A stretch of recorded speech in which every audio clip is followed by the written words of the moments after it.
Magandang hapon mga ka-happy hour. Narito ang mga balita para sa MBC TV Network News Update, 5 PM edition. TNT magtataas ng full alert sa Kapaskuhan. Yan ang MBC TV Network News, ni Edniel Parosa.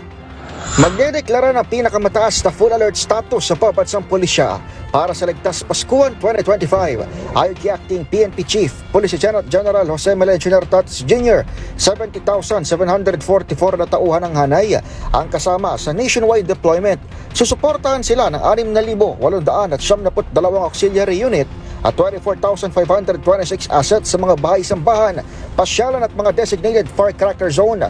Partikular na tututukan ng PNP ay ang bisperas ng Pasko at Bagong Taon kung kailan inaasahan nagdagsa ng publiko. Kayob din ang paggamit ng paputok na target na umanong i-minimize. Kaugnay nito, nagbabala si Nartates na umiiral pa rin ang one-strike policy sa mga commander na hindi mapupulis ang kanilang tao, lalo na sa indiscriminate na pagpapaputok ng baril. Wala namang binanggit ang opisyal sa pagbusal ng service firearm na magugunit ang matagal ng inabandonang tradisyon ng PNP. Itataas ang full alert sa buong bansa simula sa 15 ng Disyembre. Para sa MBC TV Network News, ito si Edniel Parosa ng DZRH. Una sa Pilipinas, una sa Pilipino.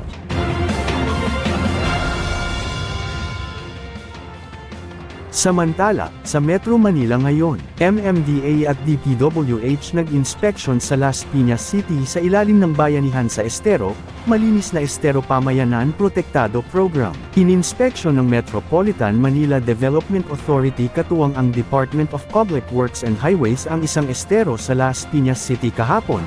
Ito'y upang makita kung may maayos na daluyan ng tubig sa lungsod ay nasa maayos na kalagayan sa ilalim ng bayanihan sa Estero, Malinis na Estero Pamayanan Protektado Program, kung saan kapwa nag-ikot sina MMDA Chairperson Attorney Raimondo Artes at Public Works Secretary Vince Dizon.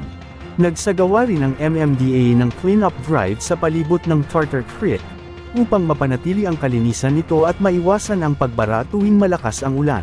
Kaugnay nito, mag-iikot pa ang dalawang ahensya at magsasagawa pa sila ng inspeksyon sa iba't ibang mga estero at daluyan ng tubig sa buong Metro Manila.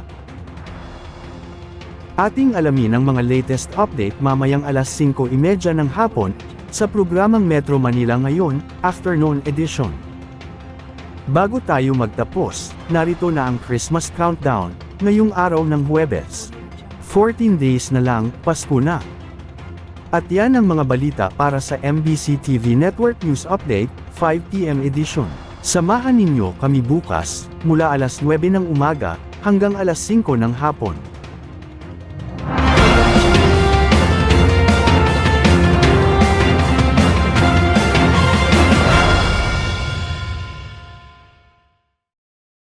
Mga ka-happy hour, kung gusto mong manood ang mga balita sa MBC TV Network News Update, mag-subscribe sa aming YouTube channel, i-like ang aming Facebook page, at i-follow sa aming TikTok account.